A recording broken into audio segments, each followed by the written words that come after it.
সুস্থ থাকি ভালো থাকি এই স্লোগানকে সামনে রেখে সিরাজগঞ্জ সদর উপজেলা অন্বেষণ মুক্ত স্কাউট দল এর উদ্যোগে ঐতিহ্যবাহী প্রাচীনতম ও দীর্ঘদিনের মসজিদ হোসেনপুর লাল মসজিদের আঙিনায় পারিবারিক কবরস্থানের আগাছা গাছ পরিষ্কার ও ডেঙ্গু মশার বিস্তার রোধে সচেতনতামূলক প্রচার ও পরিষ্কার পরিচ্ছন্নতা অভিযান কার্যক্রম অনুষ্ঠিত হয়েছে।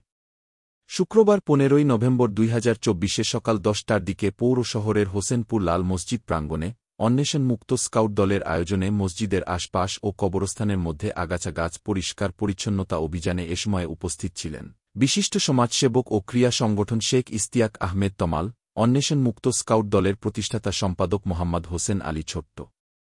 এছাড়াও স্কাউট দলের সদস্য মোহাম্মদ রায়ান হাসান, মোহাম্মদ শাকিম আহমেদ শুভ, মোহাম্মদ মুবিন ইসলাম, মোহাম্মদ শিহাব, মোহাম্মদ রিমন নিশু, মোহাম্মদ মাহিম শেখ প্রমুখ উপস্থিত ছিলেন।